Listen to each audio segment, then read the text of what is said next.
Sometimes the ones you raised break you the most. They came into this world through your hands. You wiped their tears. You sacrificed sleep, dreams, your own identity just to see them smile. You raised them with love, with values, with your whole soul. And yet, one day they grew up and walked away as if none of it ever mattered. No goodbye, no gratitude, just distance, coldness, silence. You start to wonder, did I fail? Was I not enough? Or are people just this cruel? What hurts most isn't what they did, it's what they forgot. Because sometimes, the deepest wounds come not from enemies, but from the very ones you once carried through storms. And that is a pain no heart prepares for. The shattered illusion. We never raise children thinking they'll hurt us. We raise them hoping they'll become our peace, our pride, the living reflection of our love. We give them everything, our time, our energy, our youth. We protect them from the world, sometimes at the cost of protecting ourselves. In our hearts, we believe that love will come back to us in time, matured, grateful, returned. But here's the brutal truth no one wants to admit. Sometimes they don't come back. Sometimes they leave and never look over their shoulder. And when that happens, it doesn't feel like a simple goodbye. It feels like a betrayal, a wound with no blood, but it bleeds inside. You sit in the silence of a home once filled with noise, and the absence screams louder than any argument ever did. You replay the sacrifices, sleepless nights when they were sick, the times you went without so they could have more, the moments you swallowed your own pain just to keep them smiling. And yet now, they look at you like a stranger, or worse, they don't look at all. It's a betrayal wrapped in confusion. Because how does someone forget the very hands that held them when they had nothing? But this is where the illusion shatters, the belief that love, effort, or sacrifice guarantees loyalty. It doesn't. We live in a world where entitlement often drowns gratitude, where people confuse comfort with neglect simply because they never had to struggle for the love they received. And maybe that's the hardest pill to swallow. You did everything right and still they walked away. But this isn't just about them, it's about you, the person left behind, the one questioning their worth, the one breaking quietly behind closed doors, not because of enemies, but because of the very souls they once raised. This is where healing begins, not with answers, but with acceptance, because acknowledging this pain is not weakness, it's the first step toward reclaiming your power. 2. You did everything right, or so you thought. You followed the script life gave you. You nurtured them when they were fragile, clapped for their smallest achievements. You gave up your own dreams so they could chase theirs. You walked through fire just to keep their world calm. And for what? For them to grow up and look through you like glass? That's the kind of pain that doesn't just sting, it confuses you to your core. Because you did everything right, didn't you? You weren't perfect. No one is. But your love, it was real. It was present. You fed them not just food, but hope. You didn't just raise them, you built them. From scraped knees to shattered hearts, you were their safe place. You were the one they called in the middle of the night, the one who stayed even when the world walked away from them. So when the roles reversed, when you needed them, and they didn't show up, it felt like the universe flipped on its head, and you start asking the most haunting question of all. But maybe that's not the right question, because sometimes pain doesn't come from failure. It comes from doing everything right for the wrong people. See, people don't always remember effort, they remember impact. And sometimes the very people you save grow up resenting the hands that saved them, not because you were cruel, but because they forgot what it cost you to love them that hard.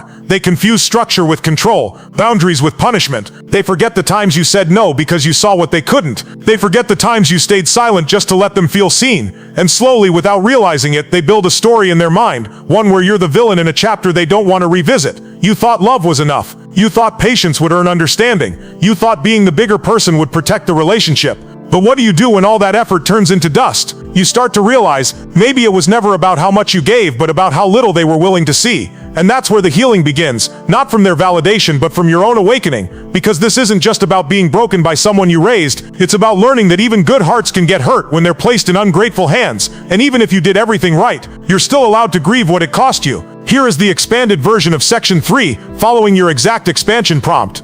3. The silent departure. They didn't slam the door. They didn't yell, curse, or give you a dramatic scene to unpack. They simply disappeared. A slow fading. One unanswered message at a time. One canceled plan. One holiday missed. Until eventually the silence became routine, and their absence permanent. No explanation. No closure. Just the echo of memories that now sting instead of soothe. And that kind of leaving, the quiet kind, is far more brutal than any argument ever could be. Because at least with a fight, you get clarity. You get to see the lines being drawn. You get the chance to defend yourself. But with silence, you're left fighting a ghost. You walk through your home, still hearing their laughter in the walls, still catching glimpses of them in old photos, still making dinner for two when there's only one plate being touched. You replay conversations, moments, decisions, searching for that one thing you might have done to cause the distance. You beg your memory to betray you just so you can understand.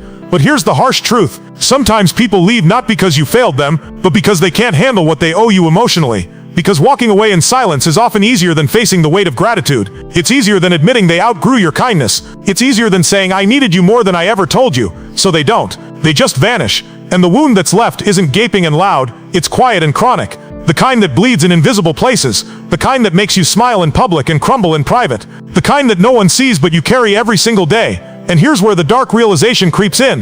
They didn't need to scream to break you. They just needed to stop showing up. Because silence doesn't just speak, it screams. It screams abandonment. It screams betrayal without the courtesy of confrontation. It screams, you were important, until I decided you weren't. And maybe that's what hurts the most. Not the volume of their exit, but the void it left behind.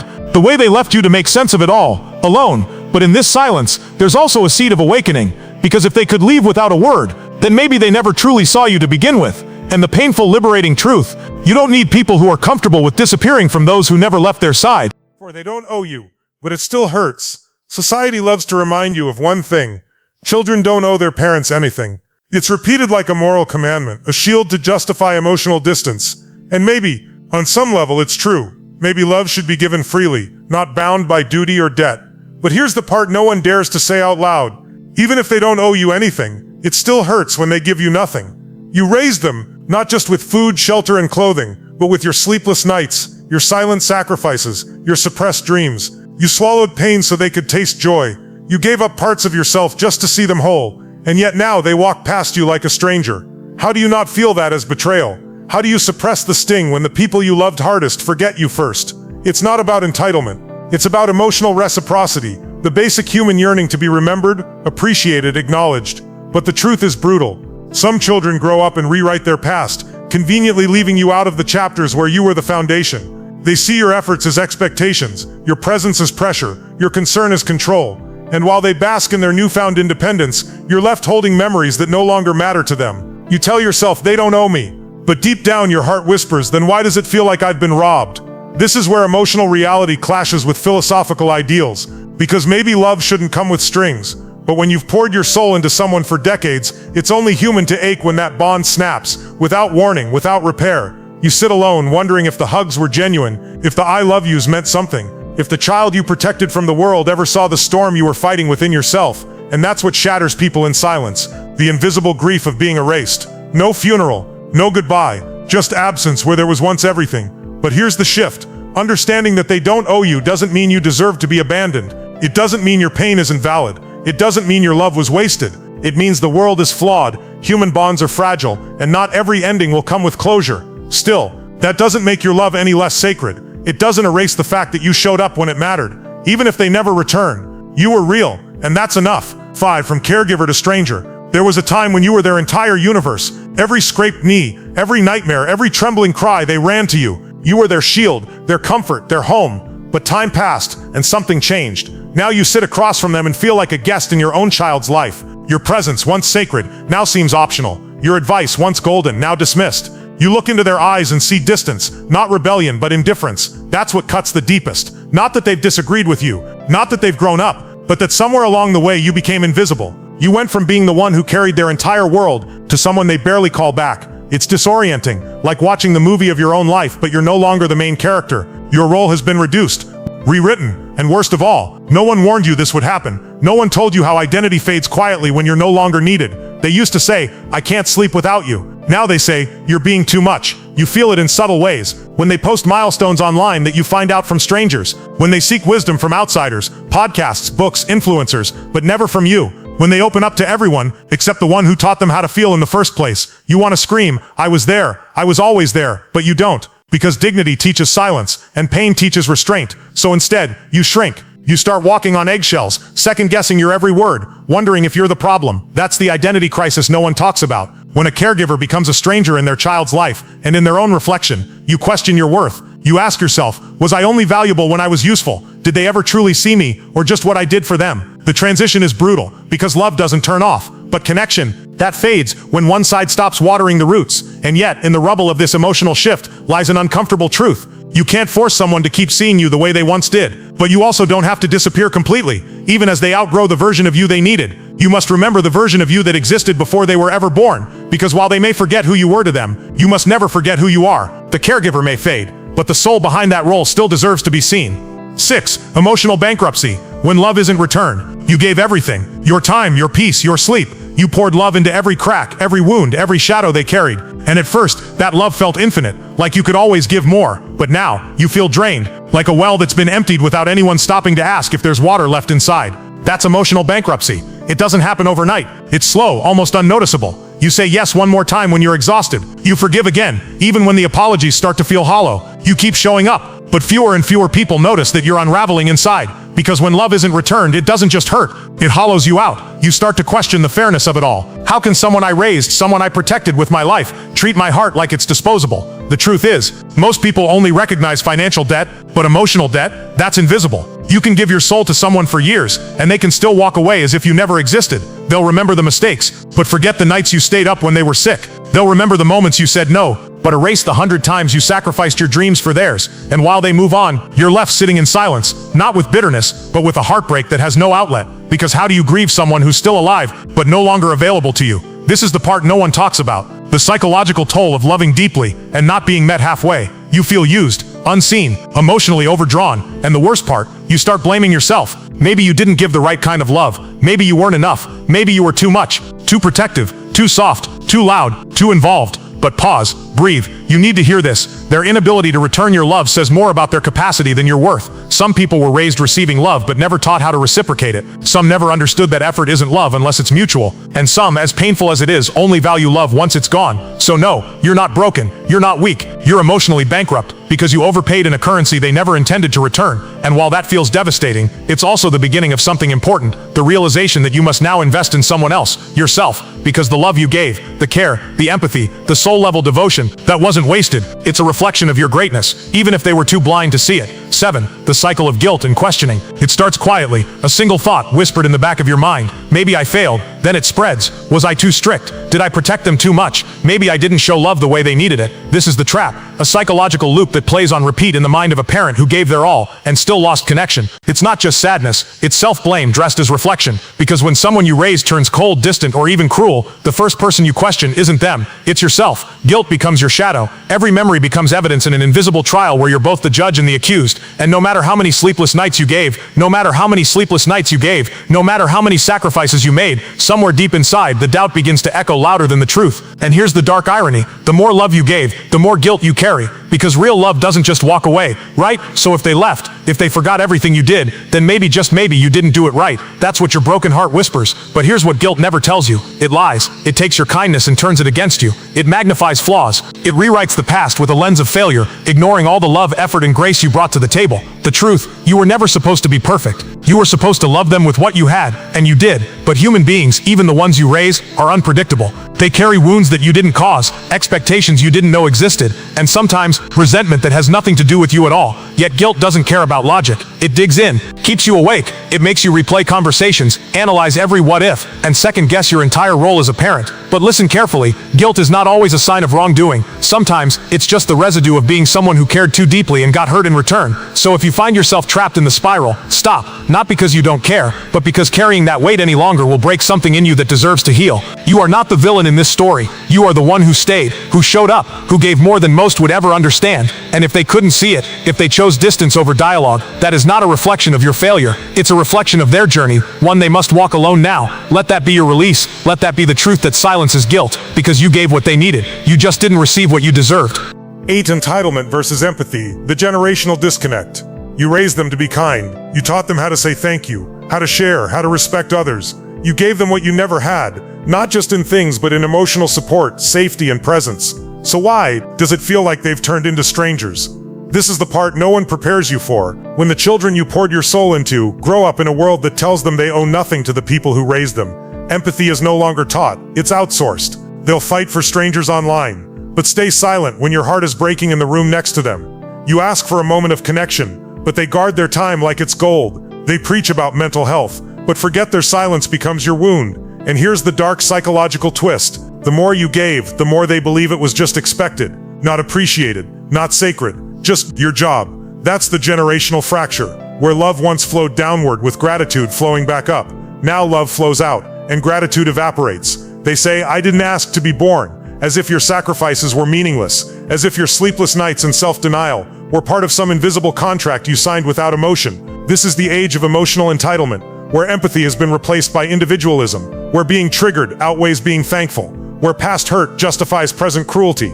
You're not imagining it. You're not overreacting. You're watching a generation drift away, not because you failed, but because the world reprogrammed them to prioritize themselves, even at the cost of their own family. And that's a psychological betrayal few talk about. Because it's not loud, it's not dramatic, it's slow, subtle.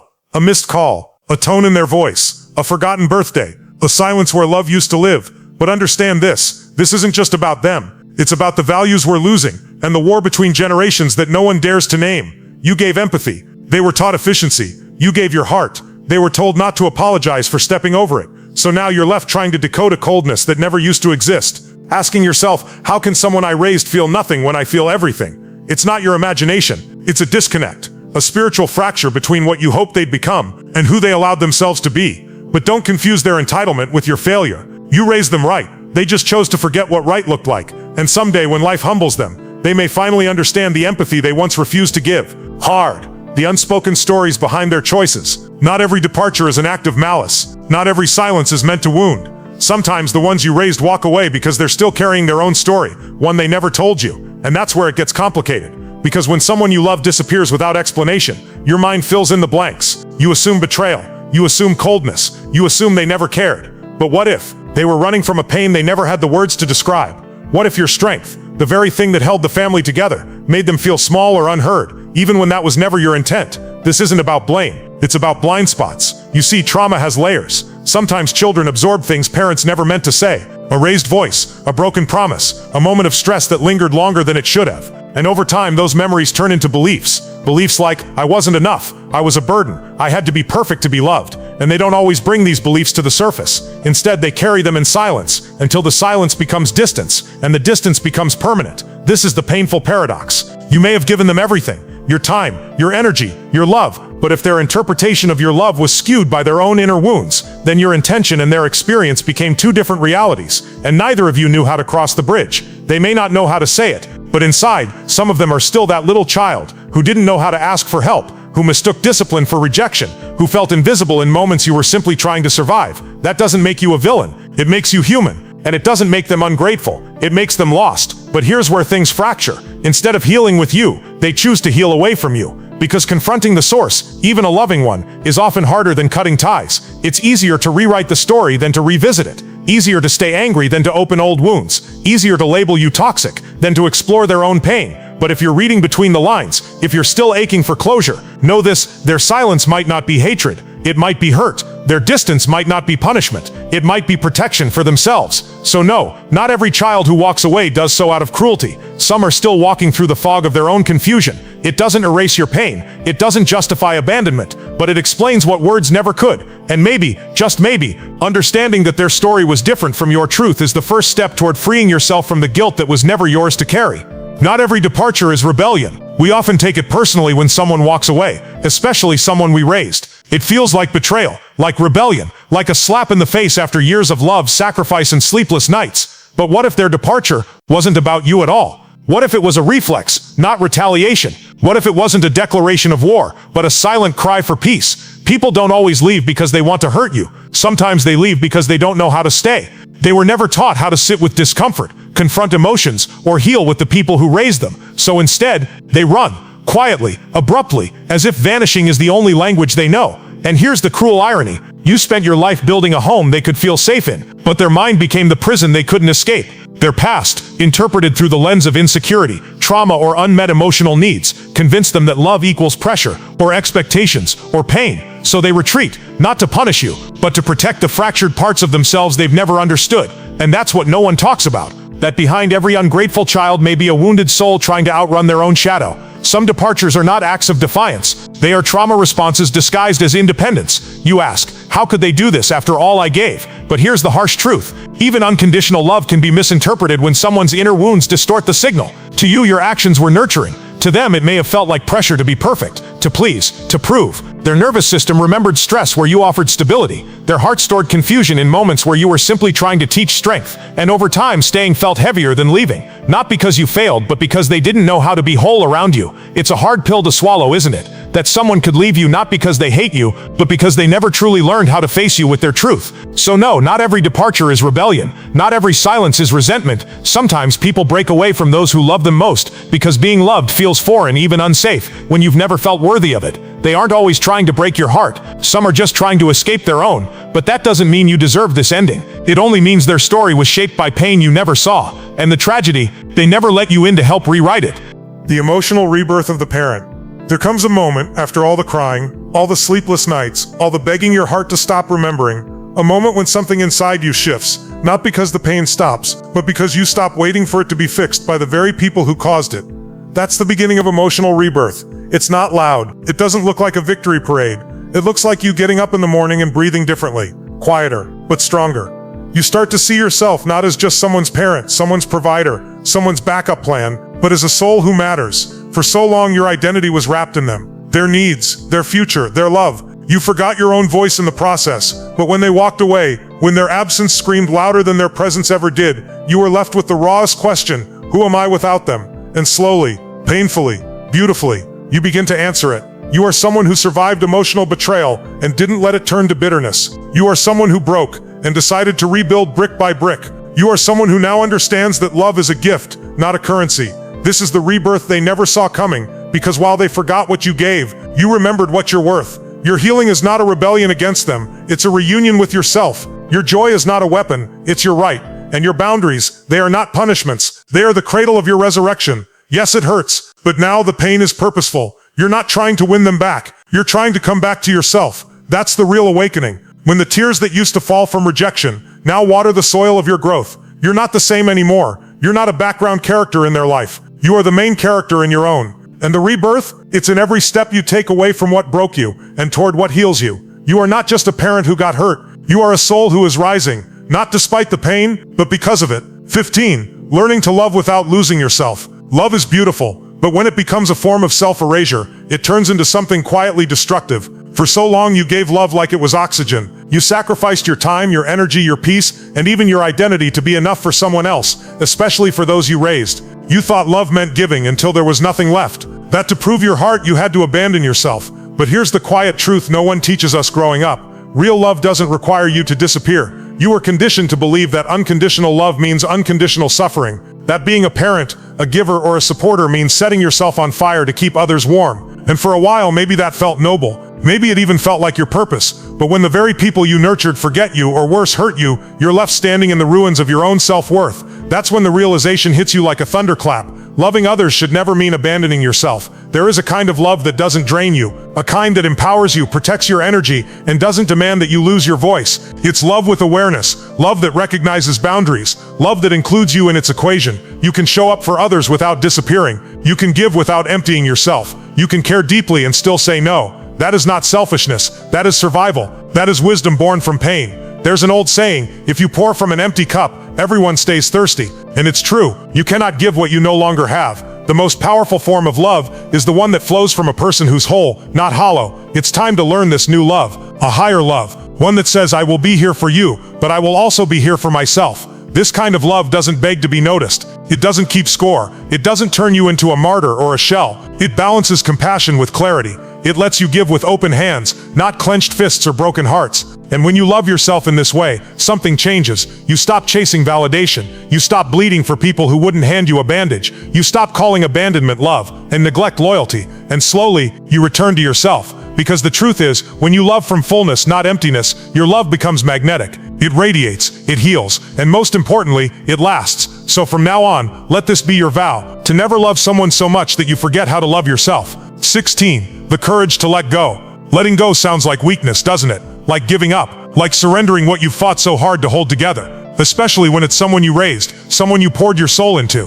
But what if I told you that letting go isn't weakness? It's courage in its rawest, rarest form. Because it takes strength to release what you love, especially when that love wasn't returned the way it should have been. You held on for years, through the disrespect, the silence, the emotional distance, the blame. You made excuses for their behavior, hoping it was just a phase. You kept waiting for a sign that they remembered who you were. All the nights you stayed up, the sacrifices you made, the dreams you buried for their happiness. But sometimes, people don't come back. Sometimes, they choose to forget. And in their forgetting, they erase you. And here's the hardest truth of all. You can't heal by holding on to someone who has already let go of you. You have to set yourself free. Forgiveness isn't for them. It's for you. It's not about saying what they did was okay. It's not about inviting them back in. It's about unshackling yourself from the emotional prison of resentment, confusion, and longing. Because what's breaking you now isn't just their absence. It's your refusal to accept it. Letting go is terrifying because it means rewriting the story. It means admitting that the outcome isn't what you dreamed. That sometimes love doesn't circle back. That sometimes the ones you raised are also the ones who teach you the lesson of detachment. But listen closely.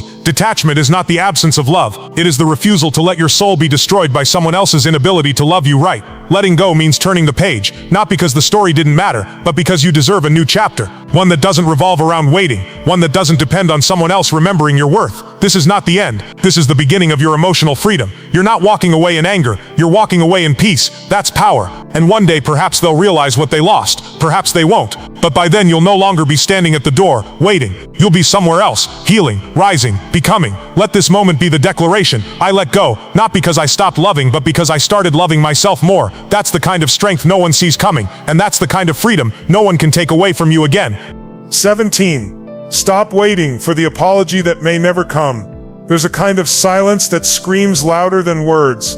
It's the silence of an apology that never comes. And if you've been waiting, hoping, aching for someone to finally say, I'm sorry, you're not alone. But let's get brutally honest. What if they never do? What if the people who hurt you never acknowledge the pain they caused? What if they continue to rewrite the story, casting themselves as the victim and you as the villain? That kind of betrayal cuts deep. Because it's not just what they did, it's how they refuse to own it. And so you wait for that phone call, for that message, for that tearful realization. But each day that passes without it becomes another weight on your heart. And here's the harsh truth most never say out loud. Waiting for an apology from someone who won't even admit they hurt you is a slow form of self-destruction. It keeps you trapped, stuck, chained to a version of the past that continues to wound you in the present. You replay the memories, not to remember, but to justify your pain. You rehearse what you'll say when they finally come around, but they don't. And in that waiting, your healing is put on pause. So let this be the moment you take it back. You don't need their words to validate your experience. You don't need their guilt to confirm your truth.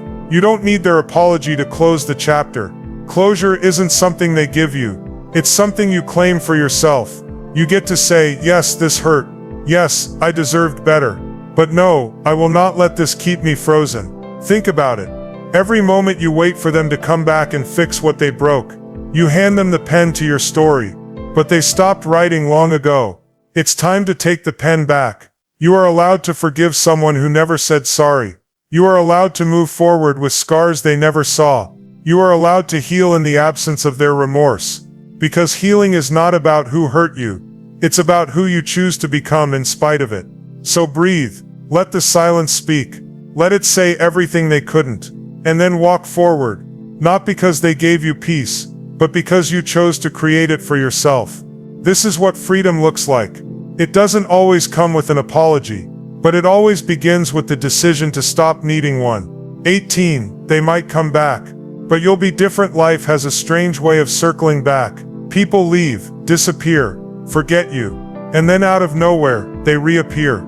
A text, a call, a moment of hey, I've been thinking about you, and your heart might skip, your mind might race, because for a split second, the part of you that once loved deeply hopes they've changed, that maybe they finally understand, that maybe this time, it's different. But let's anchor in truth. If they come back, they're not coming back to the same version of you. They're returning to someone who has bled, broken, rebuilt, quietly, painfully, powerfully. They might still remember the version of you who tolerated the disrespect, the you who always forgave too fast, the one who gave without boundaries. But that version of you, gone. Because when they left, something inside you cracked, and in that crack light got in. Awareness, awakening, self-respect. You learned that your worth was never tied to their presence. That love isn't proven by pain. That peace is far more precious than temporary validation. So if they come back, and they might, It won't be the reunion they imagine. They may expect the same patterns, the same doors left unlocked. But now, you know better. They're returning to someone who speaks their truth, someone who protects their energy, someone who won't bleed just to keep others warm. This time, the power has shifted. Because healing doesn't just change how you feel. It changes what you tolerate. It changes what you attract. It changes what you attract. And most of all, it changes what you allow back in. Maybe they're sorry. Maybe they aren't. Maybe life humbled them. Maybe they still don't get it. But none of that controls you anymore. You've outgrown the version of yourself who needed closure, who needed them to be different in order for you to move on. Now, you're no longer looking for old souls and new stories. You're writing your own. One boundary, one breakthrough, one breath at a time. And here's the beautiful paradox. When they come back, they may see you clearer, but it's only because you finally see yourself. So don't shrink, don't regress, don't reopen wounds, just because they come knocking.